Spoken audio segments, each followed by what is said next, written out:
un conversatorio y taller de Hatha Yoga, les voy a presentar a nuestra invitada muy especial de hoy día. Su nombre es Francisca Salinas. Ella es estudiante de danza clásica india desde el año 2012.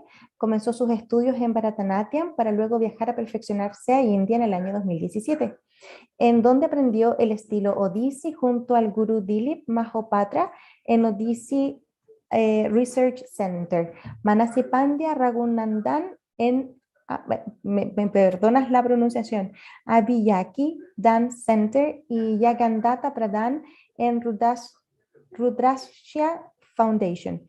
Actualmente realiza clases, eventos y seminarios relacionados con la difusión del arte clásico indio en Chile, además de clases de Hatha Yoga y terapias complementarias, con estudios en Bharatanatyam, Kathak, Satriya, Bansuri y filosofía hinduista. Ha conformado la Escuela de Yoga y Artes Tradicionales ISPARA en Santiago de Chile.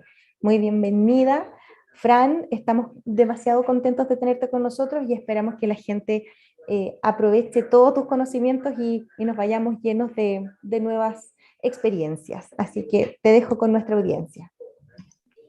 Bueno, buenas tardes a todas, a todos, a quienes estén conectados por YouTube, a quienes vayan a revisar este video después. Mi nombre es Francisca y hoy día vamos a hacer una pequeña charla respecto a lo que es el Hatha Yoga tradicional, sus aspectos básicos, y vamos a hacer una pequeña práctica en lo que es ejercicios de respiración para quienes quieran hacerlo en sus casas. Así que les voy a compartir pantalla.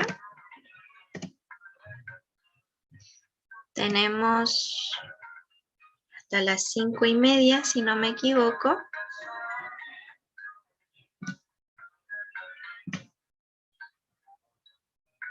Bien.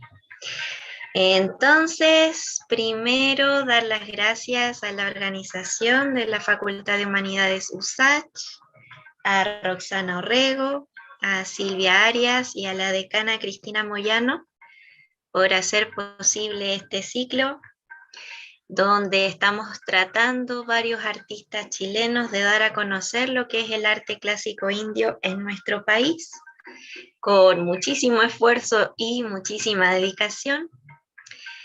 Y bueno, vamos a comenzar hablando sobre qué es yoga.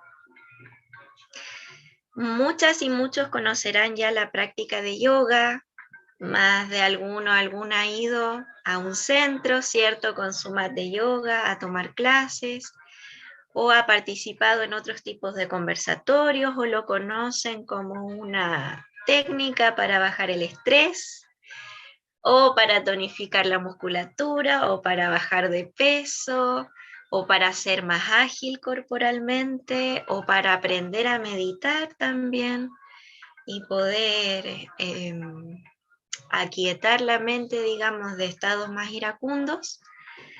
Hay muchas formas de comprender para qué nos sirve el yoga y qué es. Entonces mi idea es poder darles una noción un poquito más histórica respecto a qué es el yoga en sí. Porque, como les mencionaba, en Occidente lo conocemos como eso, ir a una clase donde hacemos varias posturas sobre la colchoneta y esto nos trae beneficios físicos o estados meditativos. Pero para entender un poquito mejor sobre eso, hay que remontarse a unos 2000, 2500 años antes de Cristo, donde se registran las primeras civilizaciones, ¿ya? Y ahí nos enmarcamos dentro de lo que es la teoría aria.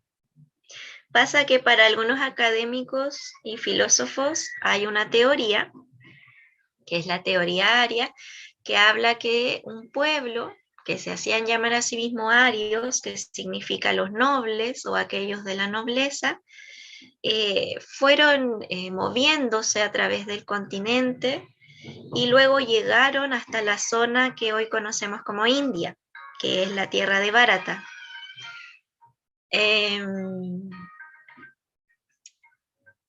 pueblo, por sus condiciones geográficas, climáticas, etcétera, era de un carácter un poco más agresivo, ya que era más cazador, y tenían una cosmovisión muy ritualista de la realidad del mundo. Ellos sentían que para poder preservar la vida en este planeta, tenían que retribuir la vida a los dioses de la naturaleza, como serían el sol, la lluvia, ¿cierto? El cielo, la madre tierra. Y ellos sentían que si ellos tomaban vida, tenían que retribuir con vida. Por eso en la antigüedad se ve tanto el tema del ritual y el sacrificio.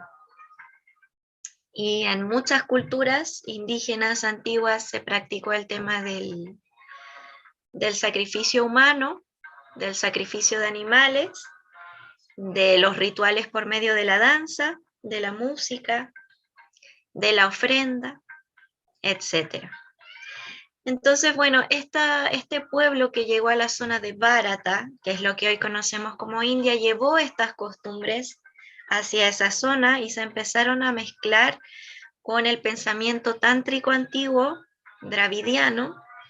Ya la gente que vivía en la zona de India se llamaban Dravidians, y los Dravidians eran muy diferentes a este pueblo ario, eran matriarcales, tenían formas más circulares de convivencia, en cambio los arios eran más jerárquicos, y a nivel religioso o de paradigma o cosmovisión, usaban más el tema tántrico o de técnicas específicas para llegar a ciertos estados de conciencia. Ahí se remonta mucho la historia del chamanismo y etcétera. Los arios trajeron consigo los Vedas. Mucha gente ha oído que dicen que los Vedas son los libros más antiguos del mundo. Lo que pasa es que la tradición védica en sí era una tradición oral que se transmitía de boca en boca durante muchas generaciones, y ya para el 1200 a.C. los árabes lo llevan al papel, y es lo primero que hay escrito en papel. Por eso son los libros, se dice, más antiguos del mundo. Y dentro de esta tradición oral védica, ellos consideraban esto de la jerarquía, el orden de castas, el sacrificio, el ritual. Y bueno, mezclan esto, ¿cierto?, con los dravidianos, y se mezclan ciertas técnicas tántricas dravidianas con el pensamiento de adoración a los dioses védicos. Y se produce este mix cultural. La cosa es que avanzando en la línea de tiempo, cuando ya los pueblos empiezan a asentarse y empieza la agricultura, empiezan a sembrar, a tener cosechas y a tener asentamientos, significa que la gente tiene más tiempo para detenerse a pensar, para detenerse a plantearse por qué suceden las cosas. Antes de eso, cuando las primeras necesidades básicas son el alimento y la protección, los pueblos solo se preocupaban de sobrevivir. Entonces, era muy difícil pararse a pensar por qué las cosas son como son. Pero cuando empiezan a surgir estos asentamientos y la agricultura, muchas de estas personas empiezan a cuestionarse por qué tenían que seguir el orden impuesto por los brahmanes o los sacerdotes arios. ¿Por qué tenían que seguir el orden de castas? ¿Por qué es que tenían que adorar de esa forma o con esos rituales a las divinidades? Y empieza a surgir un grupo de personas que desean renunciar a estas prácticas y empiezan a cuestionarse profundamente la existencia y el dolor. ¿Por qué existe el sufrimiento en este mundo? ¿Por qué los seres sufren? Cuando empiezan a cuestionarse estas cosas, deciden renunciar a la civilización, y muchos de ellos se van hacia los bosques, a vivir a los bosques. Y aquí es cuando empieza el movimiento upanishádico. Las Upanishad vienen a ser un sementario o un conjunto de discursos filosóficos que cuestionan el orden establecido para ese tiempo y empiezan a cuestionarse cosas como la vida después de la muerte y cómo salir de este ciclo de encarnaciones, ya que en el orden védico brahmánico, al cumplir con buenas acciones, al ofrecer suficientes rituales y sacrificios a los dioses, podías tener una vida próspera, esta y la siguiente. Pero estos renunciantes quieren dejar de encarnar porque quieren dejar de sufrir y porque quieren comprender el estado natural y el porqué de todas las cosas. Y estas son las primeras bases del pensamiento yógico. En estas divergencias, digamos, en estas sectas, porque surgen muchas sectas divergentes, todo este pensamiento filosófico va generando tradiciones. Y ya para el 500 a.C. destaca una muy importante que es el jainismo, el samkhya y por otro lado el jainismo. Entonces el samkhya empieza a plantear una cosmovisión del mundo en donde Dios tiene dos polaridades, una inmanente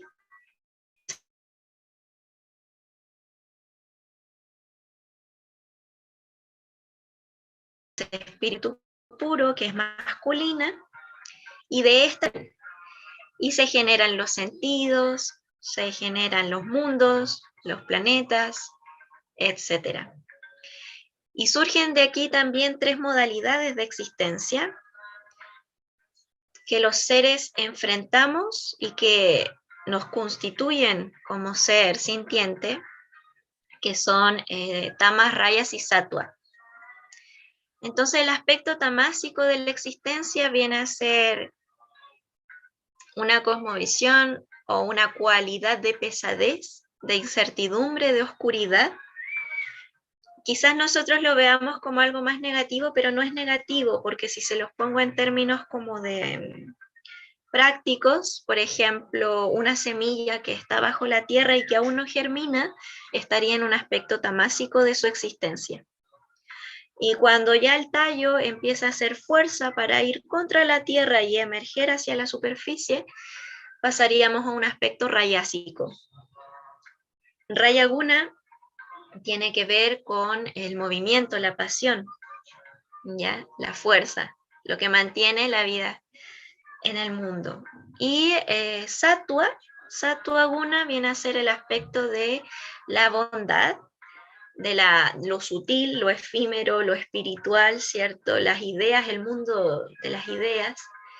Entonces estas tres modalidades interactúan y conforman todo lo que existe. Después van a ver por qué les explico todo esto referente a lo que conocemos como yoga. Entonces aquí también podemos reflejarlo en la Trimurti. Dentro de lo que es el hinduismo actual existe la concepción de la Trimurti, así como nosotros occidentales conocemos la Trinidad, Padre, Hijo, Espíritu Santo. Dentro del hinduismo ortodoxo se concibe a Brahma, Vishnu y Shiva. Brahma vendría a ser este aspecto, como sería Tamaguna, que tiene que ver con recién la creación de los mundos, la concepción para crear el mundo y esta fuerza que luego explota, entre comillas, para dar vida. Vishnu tendría que ser algo así como el aspecto rayásico, ya que es la energía que hace que florezcan, ¿cierto? Las semillitas, que crezcan los árboles, que se reproduzcan los mamíferos, los seres vivos, etc. Por eso Vishnu es el mantenedor del universo. Y Shiva viene a ser esta energía como de trascendencia, ¿cierto? Más lo sátuico, que es cuando ya se llega a un punto cúlmine de la existencia para implosionar y volver a comenzar el ciclo. Por eso Shiva es el dios como que se le atribuyen los aspectos de destrucción o de finalizar algo.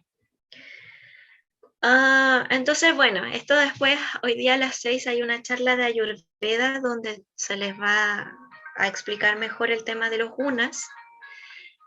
Pero esta concepción del mundo aflora, ¿cierto?, en esta época upanishádica, y eso da origen a estas sectas que toman estos elementos, ¿cierto?, junto con varios más, y surge el jainismo, y por ahí contemporáneo al jainismo surge el budismo, que ese ya es más conocido en Occidente.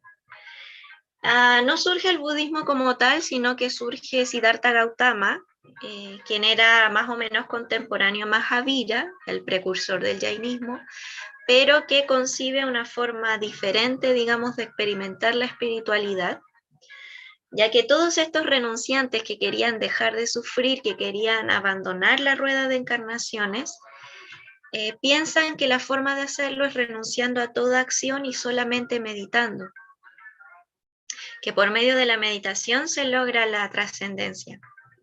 Y muchos de ellos llegaban a la muerte y morían por inanición, ya por frío, por hambre o por colapso. Y Siddhartha Gautama se plantea esto y dice, ¿por qué tiene que ser así? Y hay un episodio ahí, un relato que se comenta bastante cuando le ofrecieron, él llevaba mucho tiempo sin comer y le ofrecieron un tachito de arroz. Y ahí él se dio cuenta de que habían puntos medios para entender la realidad. Y bueno, va avanzando esta línea del tiempo y ahí es cuando se empiezan a generar estos pensamientos de estilo yógico. Y mucho después ya se conforman las doctrinas ortodoxas hinduistas, ¿cierto? El hinduismo viene a ser esta mezcla entre lo ario-védico y lo dravidiano tántrico. Y cuando se conforma el hinduismo como tal, surgen doctrinas o escuelas que siguen los lineamientos, digamos, tal cual. Por eso son ortodoxas. Y entre esas escuelas surge la Yoga Darshana. La Yoga Darshana. Entonces, ese es el pensamiento filosófico principal de la Yoga Darshana, y a diferencia de otras doctrinas, plantea el tema de la ilusión. La Yoga Darshana, a diferencia del Samkhya, por ejemplo, o del Vedanta, plantea que todo lo que vemos es una proyección de aquello que percibe respecto de lo que es percibido, que eso aparece en los Yoga Sutras de Patanjali. Y como todo, digamos, es una ilusión, tenemos que escapar, ¿cierto?, de esta ilusión. Tenemos que salir y ver la realidad para dejar de encarnar, para dejar de sufrir. Y ese es el núcleo, ese es el core del pensamiento yógico antiguo. ¿Por qué ahora conocemos algo tan diferente? Para allá vamos.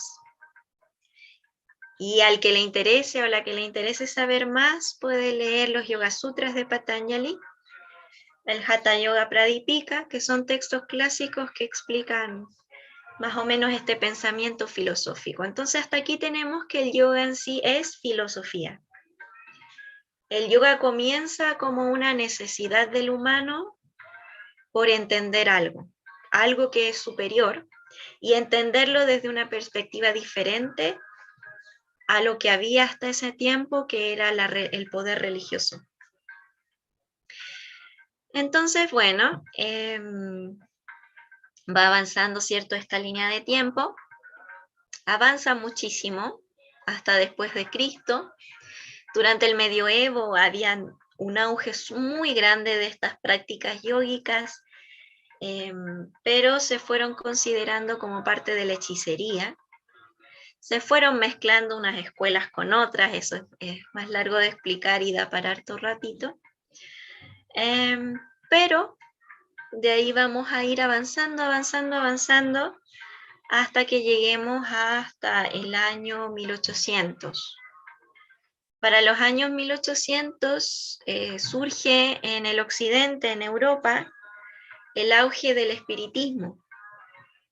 Y uno de sus exponentes más importantes es Allan Kardec, quien dejó el libro de los espíritus.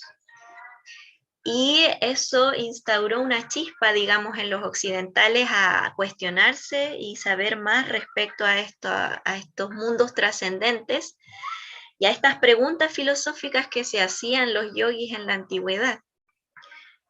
Como surge este auge del espiritismo ya para un poquito más adelante, para 1860 surge un personaje que es Elena Blavatsky, y ella funda una sociedad que se llama la Sociedad Teosófica, donde empieza el estudio de las religiones comparadas y empiezan a estudiar la información que había hasta el momento dentro de los textos védicos, de las escuelas yógicas, de las escuelas metafísicas occidentales, ¿cierto? Todo esto de los maestros ascendidos, etcétera. Y empiezan a viajar, ¿cierto?, los occidentales a India, porque quieren tener respuestas y conocer, digamos, este acervo filosófico. Ahí es cuando esta sociedad teosófica encuentra a un niño que se llama Jiddu Krishnamurti. Ellos piensan que es algo así como un mesías y deciden generar enseñanzas filosóficas en torno a su persona. Y así es como a Occidente empieza a llegar muchísima información dejada desde muy antaño por los yogis. Pero ese fue recién uno de los atisbos. Y entre estos viajes, ¿cierto?, de occidentales, aparece una persona que se llama Matayindra Devi, que era rusa. Ella viaja a India, aprende yoga con Krishnamacharya, que fue un yogi muy importante y santo en la India, y empieza a estudiar con él, y es como la primera occidental que empieza a dar clases de yoga en India. Y después ella empieza a viajar y así es como llega a México y llega al final de sus días a Argentina, y gente que viajó a México, Argentina, lo empezaron a difundir y así finalmente llega a Sudamérica y a Chile, por ahí por entre los 60 y los 80. Pero llegó como una mezcla, digamos, entre el pensamiento antiguo upanishádico, entre las escuelas filosóficas, entre la teosofía occidental. La teosofía también fue un precedente de los Rosacruces, por ejemplo, los Rosacruces modernos. Entonces, el yoga nos llega hoy en día como una mezcla de muchas cosas. Entonces, a veces vamos a clases y van a haber profesores o profesoras que van a hacer cantos a maestros ascendidos, van a haber otros que van a hacer cantos a su línea de gurús, otros que van a adorar a Shiva como un dios. Y así también es como se generan diferentes escuelas de yoga contemporáneo. ¿Ya? Entonces, al final de todo lo que hemos hablado, que lo estoy tratando de hacer lo más resumido posible para alcanzar en el tiempo, nos damos cuenta de que yoga no es solamente, ¿cierto?, ir a hacer estas posturas. Porque al final, si lo vemos desde este trasfondo, no tiene mucho sentido, ¿no? Como qué tiene que ver hacer posturas con estos pensamientos filosóficos. Y eso es lo que vamos a conversar ahora. Entonces, para que se entienda un poquito, antes de explicar los pasos o los tipos de yoga, para esta cosmovisión antigua que nace desde las Upanishads en adelante, el ser humano conforma una máquina, y esta máquina, cierto, es nuestro cuerpo. Y este cuerpo, a nivel energético, tiene varios canales.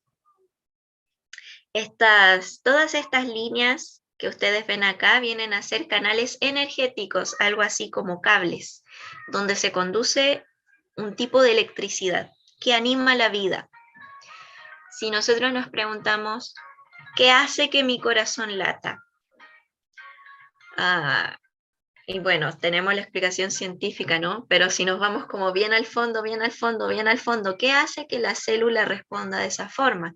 No, que está la información genética en el ADN. Pero ¿cómo llega el ADN ahí, no? Que es una mezcla, ¿cierto? Entre X, Y, ¿cierto? Mamá y papá. Pero más al fondo, ¿qué hace que las cosas sean como sean?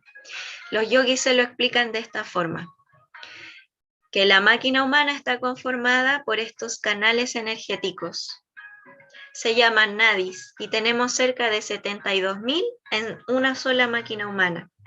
Cuando varios de estos nadis o canales confluyen en un punto, se genera un vórtice de luz o un vórtice de electricidad. Ese vórtice es magnético, empieza a girar y es lo que nosotros conocemos como los chakras.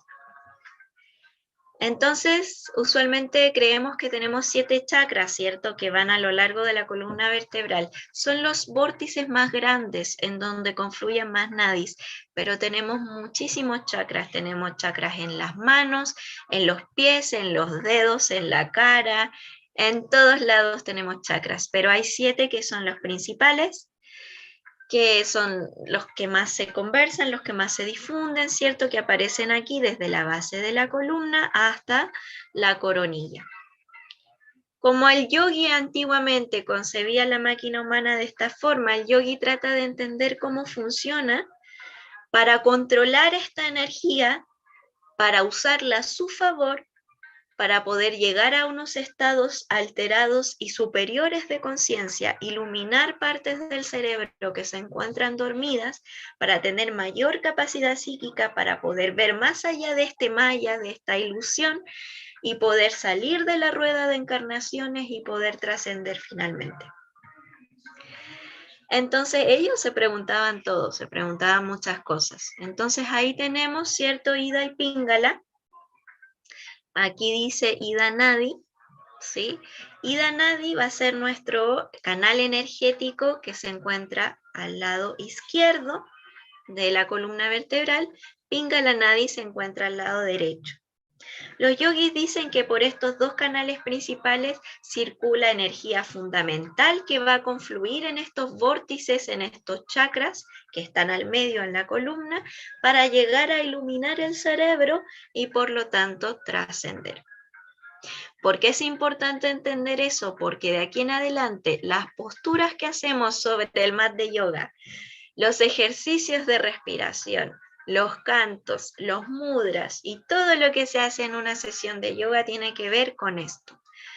Son técnicas para lograr controlar la energía. Cuando te dicen usualmente el despertar de la kundalini, ¿cierto? El llegar al samadhi, el llegar al nirvana, quiere decir que por medio de estas técnicas logras enviar electricidad al cerebro y logras despertar, ¿cierto? Estas partes dormidas, estas partes oscuras, y salir de maya, de la ilusión. Por eso es importante comprender de dónde viene, porque hay mucha desinformación en la actualidad. Y eso, si nosotros entendemos la historia bien a fondo, vamos a comprender por qué terminan siendo las cosas de una forma u otra.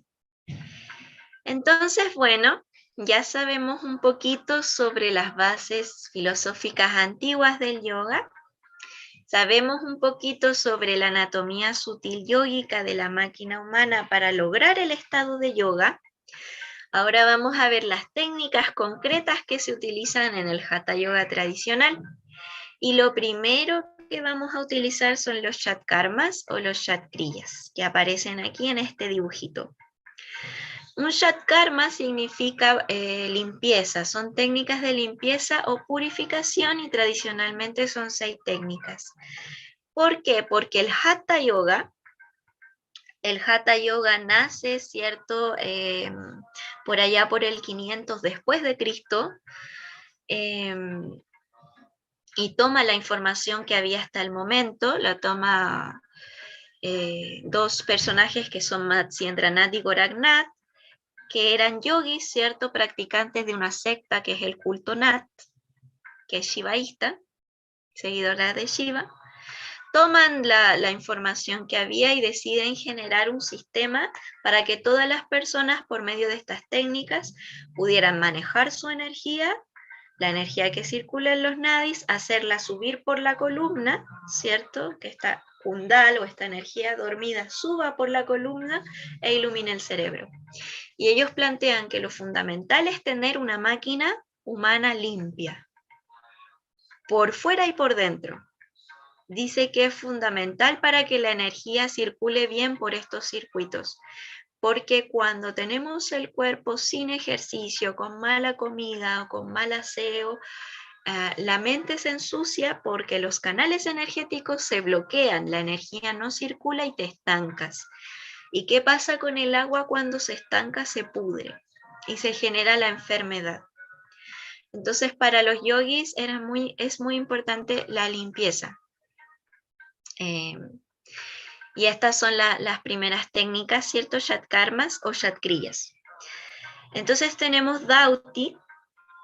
Dauti es que muy en la antigüedad, los yogis, ¿qué hacían? Ellos tenían unos cordones largos, largos, largos de algodón y ellos se lo tragaban. Se tragaban el algodón para que llegara al estómago. Y cuando llegaba al estómago, se jalaban el cordón hacia afuera. Y al hacer eso, salían, digamos, las toxinas que tuvieran pegadas en el esófago, ¿cierto? En el tracto intestinal, y también obviamente salía sangre y cosas, era bastante aguerrida la técnica. Hoy en día lo más parecido es como la purga de vomitar, porque es una forma que ellos tenían de limpiar el abdomen. La segunda técnica se llama Nauli, que es este dibujito de acá, ¿cierto? Que esa se ha difundido un montón y aparece en videos de repente en YouTube, que lo que hacen es movilizar la musculatura del abdomen para limpiar los intestinos, para que las toxinas, ¿cierto?, que quedan atrapadas entre los pliegues de los intestinos se liberen. Y así también limpiamos. Entonces es muy importante el tema de la alimentación en el yoga antiguo, de mantenerse limpio. Por eso siempre se ve que son tan flaquitos, ¿no? Porque hay todo un tema ahí con la comida, y eso viene desde muy atrás, desde el jainismo. El jainismo planteaba que solo se podían comer ciertos tipos de vegetales o de seres que no tuvieran más de 3 sentidos, ¿ya? Entonces era estrictamente vegetariano y solo se comían ciertas cositas para no dañar a los seres, porque es una cosmovisión en la que todos los seres tienen conciencia. Entonces el yoga toma ciertos elementos de ahí también. Ahí está. Entonces, bueno, Nauli es esto, es cuando hacen este movimiento, ¿cierto? Con la guatita, que se va practicando hasta que se logra y limpian los intestinos. El otro que tenemos, que es el más difundido, es Neti o Jala Neti, en donde los yogis usan una teterita, que puede ser de plástico o de cobre, donde se echa una agüita hervida, ¿cierto? Tibia, con una sal especial, y eso entra por un orificio de la nariz y sale por el otro y permite limpiar toda la mucosidad que se acumula en los senos paranasales. Entonces, ¿por qué? Porque en el Hatha Yoga hay 3 tipos de impurezas en el cuerpo, que son el gas, el moco y la acidez. Entonces, esas 3 cositas hay que limpiarlas y mantenerlas fuera del organismo. También practicamos Kapalabhati, que es algo que les voy a mostrar hoy día, que es lo más sencillo, porque no necesitas implementos externos. Y Kapalabhati se considera tanto como Shatkarma o limpieza, como también Pranayama. ¿Ya? Pranayama son técnicas de control del prana o de la energía. Entonces, Kapalabhati y Pranayama es un Shat Karma, es un método de purificación. También tenemos Basti aquí, que se ve una manguerita porque no se pone la descripción gráfica en general si uno busca, porque Basti en el fondo es cuando te pones una manguerita en el ano y te haces una limpieza de colon rectal para botar, ¿cierto?, esas impurezas. Y por último tenemos Trataka. Aquí aparece una velita. En Trataka antiguamente se practicaba o mirando a la luna o mirando al sol, en ciertos horarios establecidos para no dañar la vista. Mirar al sol purificaba la mucosa de los ojos y nos podía otorgar sus cualidades, ¿cierto? ¿No? Que el sol está lleno de vitalidad, de energía, ¿cierto? De salud, de vigor. Entonces le daba atributos a la mente como de despertar, de estar atento, rapidez, agilidad mental. Y por otro lado, mirar a la luna tenía que ver con características más introspectivas, más meditativas, más aquietantes. Sin embargo, a una persona que pueda ser más depresiva o demasiado introspectiva o que piensa demasiado, no se le recomendaba la luna, sino que al contrario el sol, para equilibrar, ¿cierto?, las polaridades. Y viceversa, una persona muy iracunda, muy rabiosa, como muy hiperkinética, muy frenética, se le recomendaba hacerlo con la luna. Hoy en día hay un punto medio en lo que es el yoga contemporáneo, donde se mira simplemente una velita. La llama de la vela se observa desde unos 15 centímetros de distancia en completa oscuridad, sin pestañear, para que así empiecen a caer lágrimas y se empiecen a limpiar los ojos, y también para aprender a concentrar la mente en un solo punto, que es fundamental en la práctica yógica. Entonces eso es lo primero que vamos a aprender cuando vamos a una clase de yoga tradicional. Cómo mantener limpio el cuerpo. Y luego ya lo que todos y todas conocemos, que son las asanas psicofisiológicas. Las asana significa postura, estar aquí. Significa estar aquí. Psicofisiológica es porque tienen efectos a nivel psicológico y a nivel físico. Son las típicas posturas donde nos estiramos, elongamos, flexionamos la cadera, levantamos el brazo, etcétera, que tienen, por supuesto, por añadidura un montón de beneficios, pero que en la antigüedad no eran el fin. La finalidad de utilizar posturas en una práctica de Hatha Yoga tradicional es mantener un cuerpo saludable para que la energía circule apropiadamente por los canales, para que al momento de realizar pranayamas y meditación pueda soportar en una postura meditativa por un largo periodo de tiempo, sin sufrir de las rodillas, de la espalda, etc.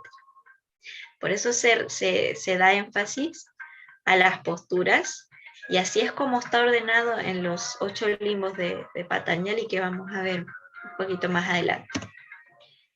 Y las asanas meditativas son unas 3 o 4, las más tradicionales.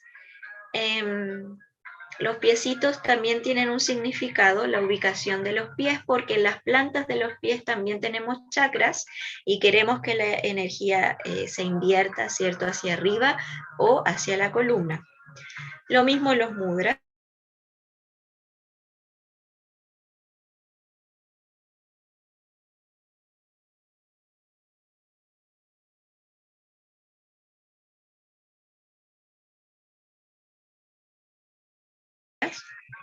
En el fondo van a llamar a lo que es meditación. Pranayama, como les había comentado, por su transliteración significa técnicas de control del prana, pranayama. Formas de controlar esta energía vital que circula en los nadis, en los canales energéticos. Hay varios tipos de pranayamas. Algunos balancean la energía femenina y masculina de nuestro cuerpo. Algunas aquietan nuestra mente y nos inducen a estados meditativos. Algunas nos refrescan en el sentido de que bajan la temperatura del cuerpo y también el agobio de la mente. Y hay otras que nos calientan, ¿cierto? Otros que nos prenden y activan el fuego digestivo y activan, digamos, la energía, ya sea para practicar posturas más complejas o para subir, digamos, la energía kundal por la columna.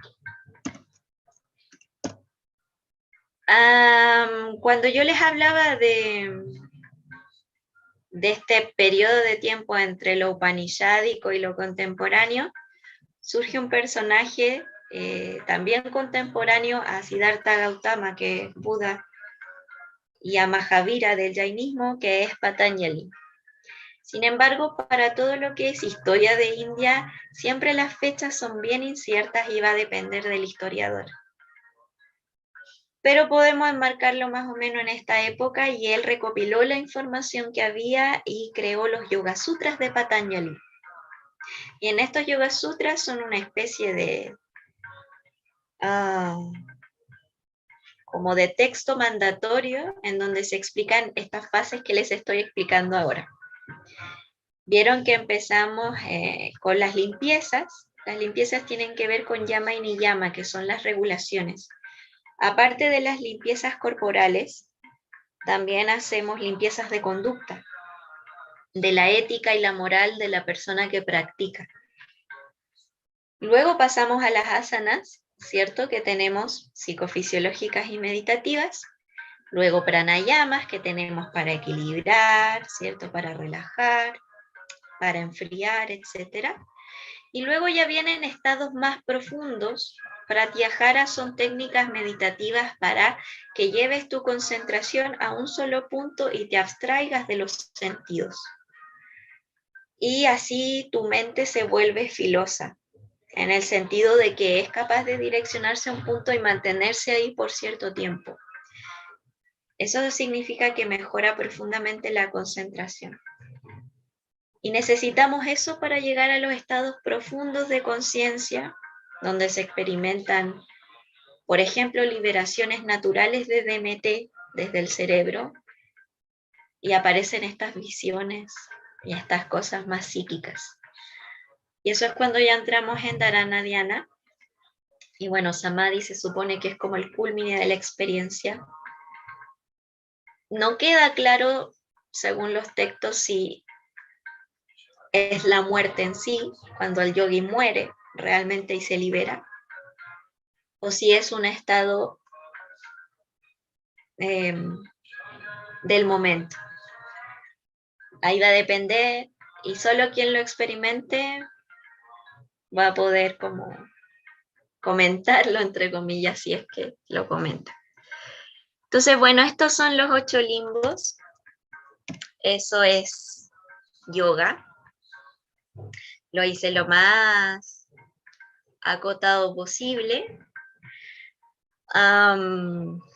Como les decía, pueden buscar esta información. Hoy en día en internet hay de todo, pero si tienen preguntas más específicas o concretas respecto a la historia del yoga o etcétera, me pueden buscar en las redes sociales, en la página web.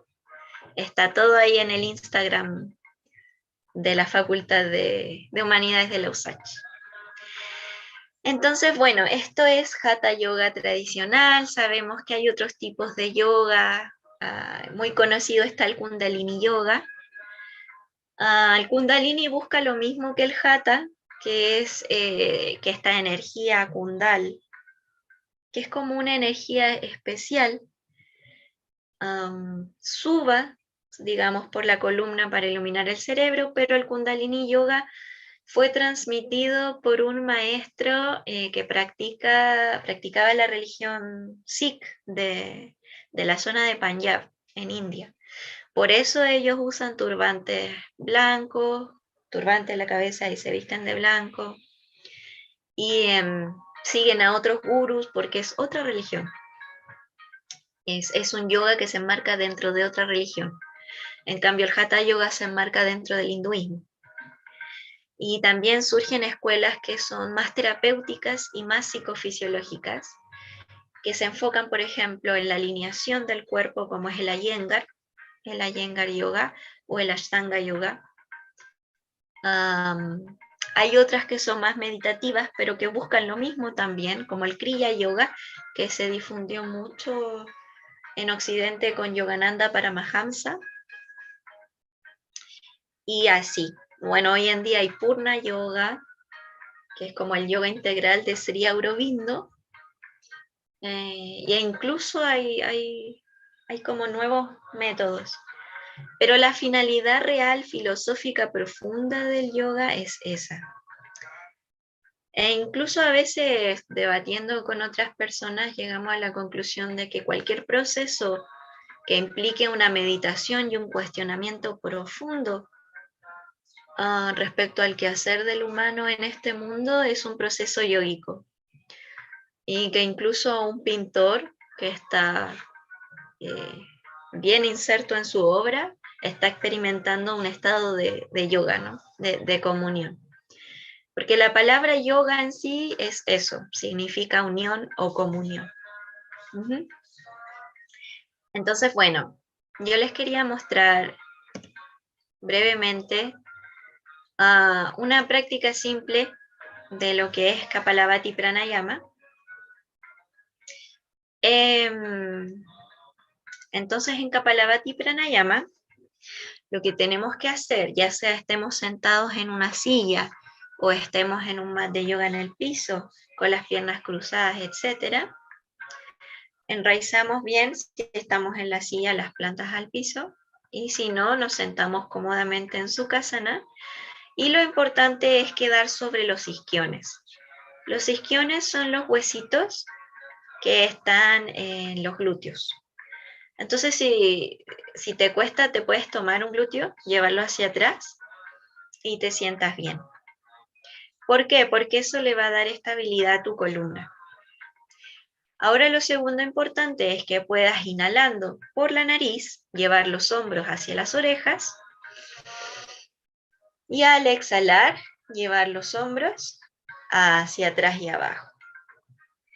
Eso va a hacer que tu esternón se proyecte hacia adelante y que la columna esté completamente derecha.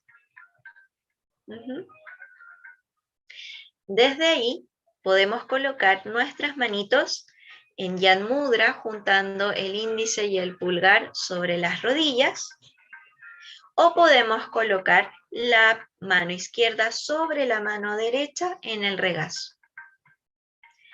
Luego tenemos que cerrar los ojos y lo primero es conectar con la respiración. Para conectar con la respiración, siempre vamos a inhalar y exhalar solo por la nariz. Vamos a inhalar profundo por la nariz y vamos a inflar la guatita como si fuera un globo. Cuando ya no te cabe más aire en la guatita, inflas las costillas y luego el tórax. Luego al exhalar, desinflas tu tórax, desinflas tus costillas y desinflas tu abdomen. Y repites unas 5 veces.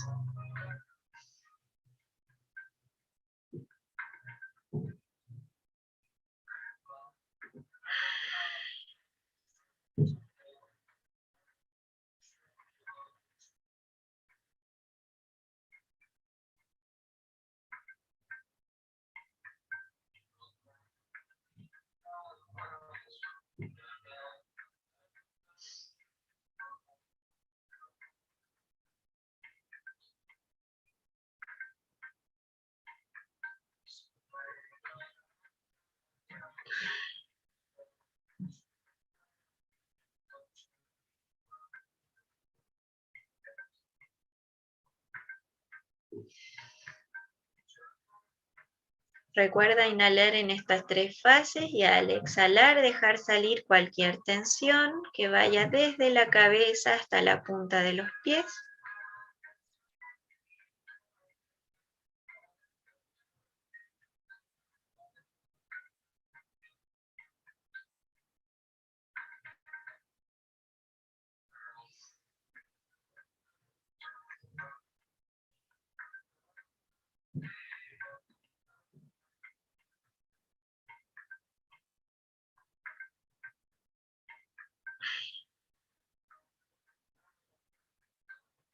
Última vez, inhalas profundo.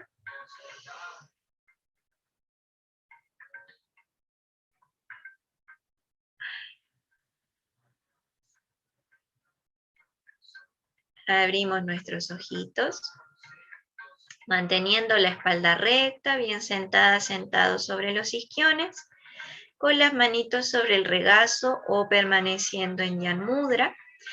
Vamos a inhalar profundo por la nariz, inflando la guatita como un globo. Y al exhalar vamos a empujar el ombligo hacia la espalda, botando todo el aire bien rápido por la nariz. Inhala, inflas tu guatita. Exhala fuerte y rápido. Entonces, realizamos este movimiento, como se ve en la imagen, de inflar la guatita y al exhalar, empujar hacia la espalda el ombligo. Vamos a realizar 15 repeticiones. Inhala.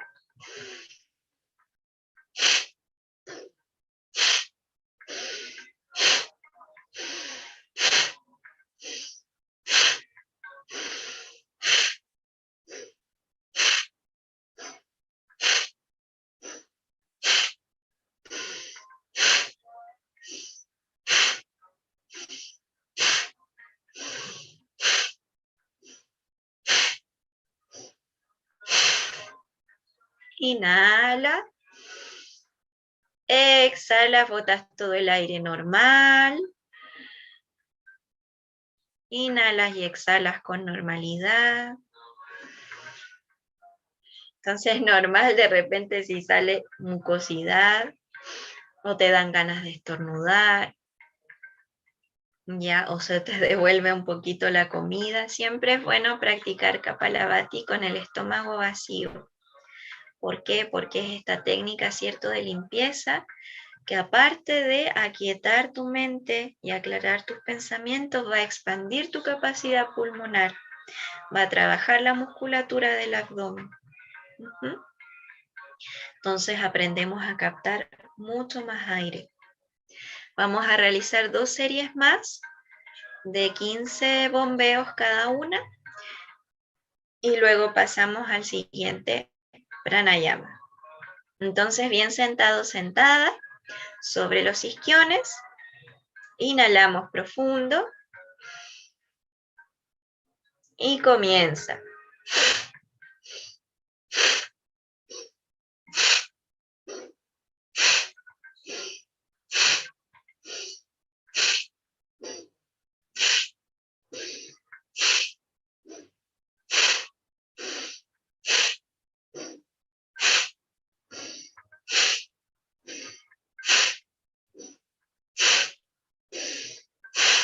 Inhala profundo. Exhala, bota todo el aire. Inhala y exhala con normalidad. Relaja el rostro, relaja la frente. Relaja la mandíbula.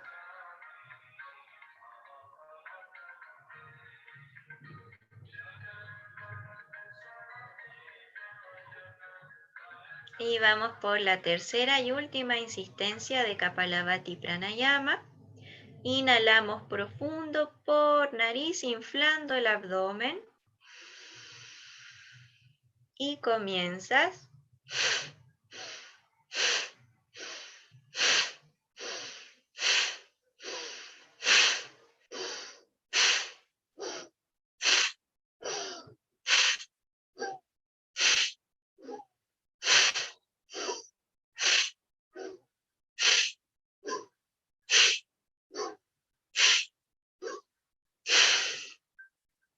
Inhala. Exhala. Inhala y exhala con normalidad. Lleva la atención a la sensación del aire entrando y saliendo por la nariz.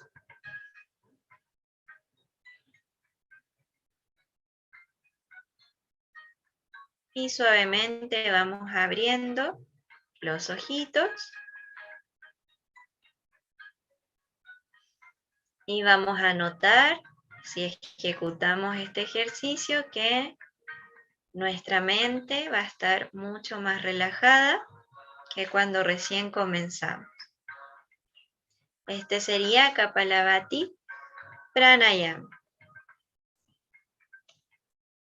Un segundo pranayama que vamos a realizar el día de hoy se llama Nadi Sodhana Pranayama. Significa respiración alternada. Y lo que vamos a hacer aquí es equilibrar los dos nadis principales que rodean la columna vertebral que les mencioné al principio. Ida Nadi, energía lunar, Pingala Nadi, energía solar. Esto tiene que ver con los estados extrovertidos e introvertidos de nuestra personalidad, como así también con los procesos de despertar, digamos, y de relajar a nivel psicofisiológico. Entonces, para Nadi Sodhana Pranayama, de una manera sencilla, podemos realizar este mudra que se ve en la imagen, que es flexionar el dedito índice y el dedito medio hacia adentro y dejamos el dedo pulgar, el dedo anular y el dedo meñique estirados. Entonces, llevamos nuestra manito derecha cerca de la nariz y con el dedito pulgar vamos a tapar la fosa nasal derecha y vamos a inhalar profundo por la izquierda, inflando la guatita. Vamos a retener unos segundos tapando suavecito las fosas nasales. Y para exhalar vamos a destapar la fosa derecha y botamos todo el aire por derecha. Inmediatamente inhalamos por la derecha.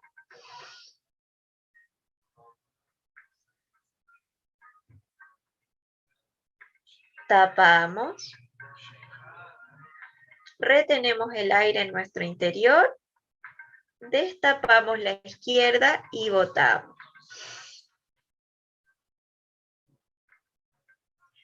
Repetimos 5 veces más. Derecha e izquierda es una vez. Inhalas. Retienes.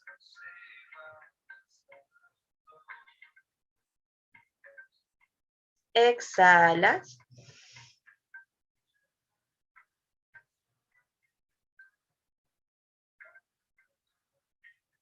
Inhalas por derecha.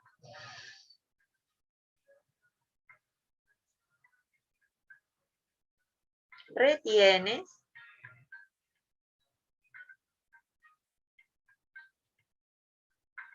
Exhalas por izquierda. Eso es una ronda. Inhala por izquierda. Retienes.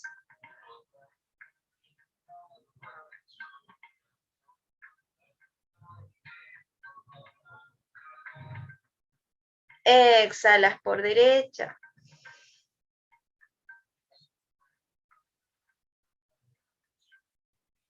Inhalas por derecha.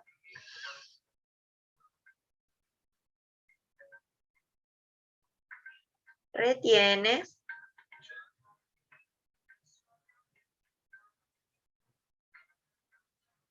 Exhalas por izquierda.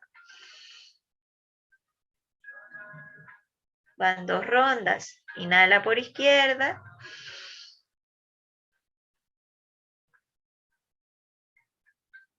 Retienes.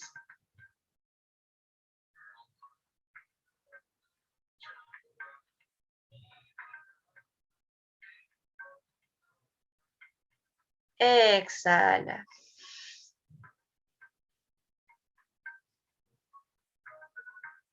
Inhala.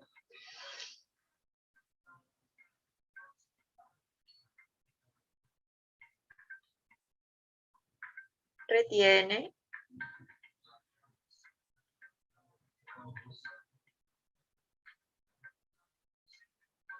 exhala. 2 últimas rondas, inhala.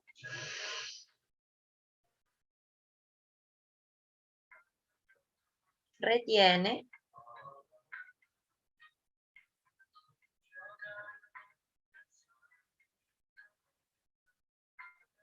Exhala.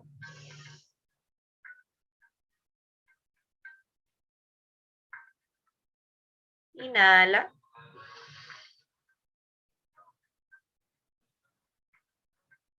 Retiene.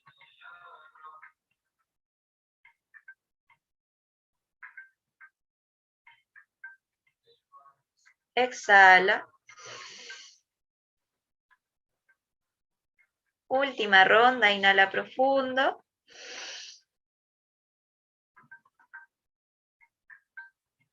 Retiene.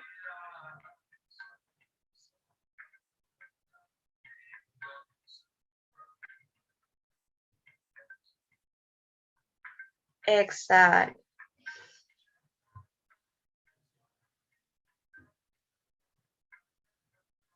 Inhala.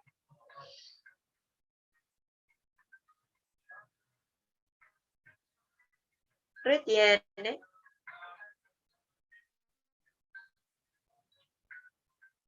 Exhala.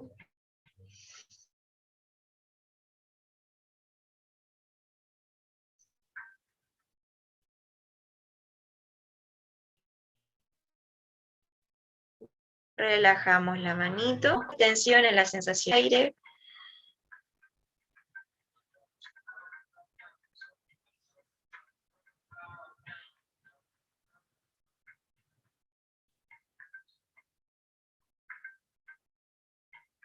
Y abrimos los ojitos. Y ese sería Nadisodhana Pranayama. Ahí vamos a equilibrar ambas energías equitativamente. Cada 2 horas cambia el flujo de aire en la nariz. 2 horas recibimos mayor cantidad de aire por la fosa nasal derecha y se tapa la izquierda, porque recibimos mayor cantidad de energía solar. Las siguientes 2 horas se invierte el sentido y recibimos más energía de carácter lunar. Cuando estamos enfermos, enfermas, resfriadas, resfriados, se nos tapa la nariz porque el flujo de energía está estancado en algún lugar. Esto según la perspectiva yógica. Practicar Nadisodhana Pranayama previene la enfermedad y hace que los canales energéticos se mantengan despejados. El último pranayama del día de hoy se llama Brahmari Pranayama. Es un pranayama que nos induce a estados meditativos. Brahmari significa abeja y lo podemos realizar con Shanmukhi Mudra. Si ven la foto del yogi que aparece ahí, tiene sus deditos sobre la cara, porque ellos así percibían que de esa forma se abstraían mejor de los sentidos, tapándose los ojos, presionando suavemente los costados de las fosas nasales, tapándose los oídos y tapando los orificios de los costados de la boca. De esta forma se abstraen de los sentidos y pueden llevar la atención hacia el interior. Brahmari Pranayama consiste en emitir el sonido de una abeja. Para eso inhalamos profundo por la nariz, pegamos la puntita de la lengua al paladar arriba y pronunciamos la letra M.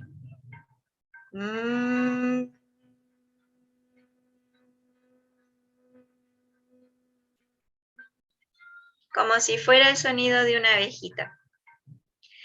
Pero para realizarlo, con los dedos pulgares nos tapamos los oídos, con el dedito índice y medio los ojos, con el anular los bordes de las fosas nasales sin cerrarlas completamente, porque si no, no podríamos respirar.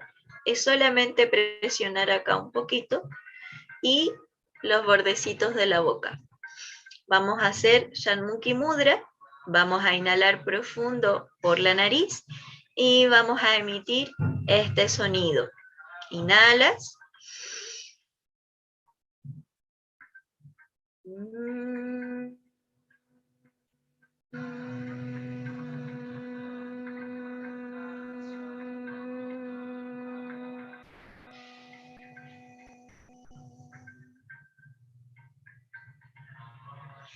Y de esta forma repetimos 5 veces más.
Una vez finalizadas las 5 insistencias, bajamos las manitos, inhalamos y exhalamos por nariz.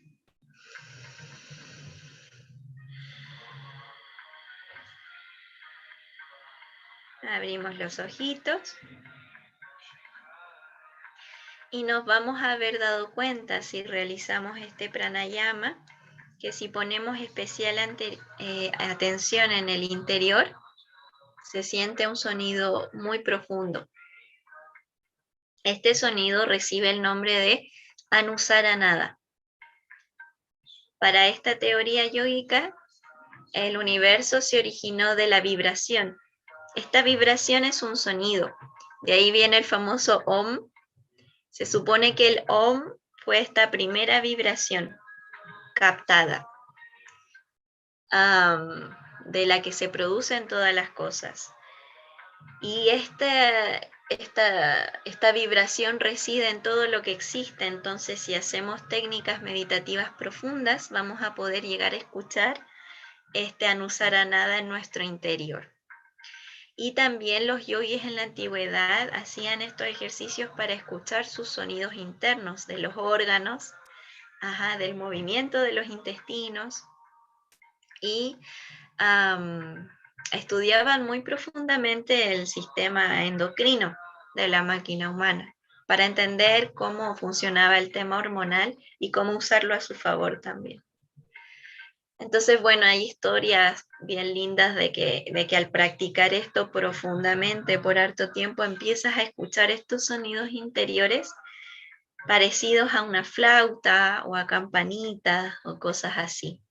Y de hecho ahora hay una práctica que se ha difundido bastante, que es el Nada Yoga o el yoga del sonido, donde también se busca por medio de estas vibraciones comprender como la naturaleza inmanente, primaria del ser.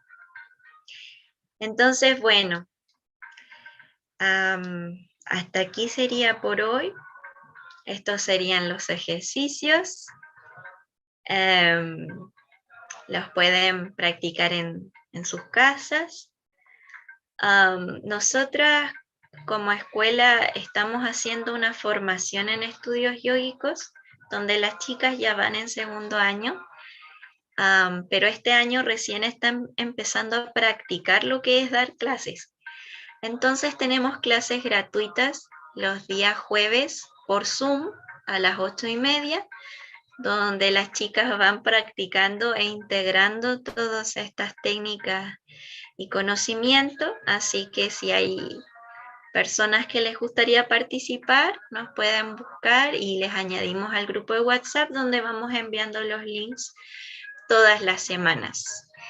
También invitarlos al día de mañana presencial o por este mismo canal de YouTube, ya que mañana nos presentamos nosotras con unas piezas de danza clásica india Odissi, que es Natya Yoga o yoga en movimiento, yoga del drama, entre comillas.